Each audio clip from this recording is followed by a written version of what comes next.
या ज्या कथा असतात ना पुराणातल्या, हे फक्त ऐकायच्या म्हणून ऐकायच्या नसतात.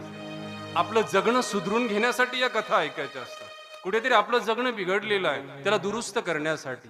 गाडी बिघडली, फिल्टर दुरुस्त करतो. फिल्टर बिघडलं, फिल्टर दुरुस्त करणारा माणूस आहे. तुमच्या घरातली कोणतीही वस्तू बिघडू द्या, फॅन बिघडला, नीट करणारा माणूस आहे. मनच बिघडलं तर कोण नीट करेल?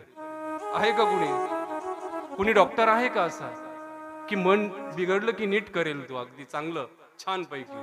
असा कोणताच डॉक्टर नाही. एकच डॉक्टर आहे, ते म्हणजे संत आणि ग्रंथ.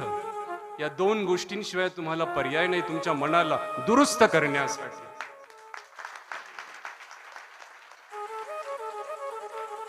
पहा तुम्ही, वचन दिल्याप्रमाणे बाळ हातात दिलं आणि कंस निघाला, आपला वसुदेव निघाला माघारी. तसं कंसाने आवाज दिला मागून, वसुदेवा थांब रे, हे बाळ घेऊन जातो.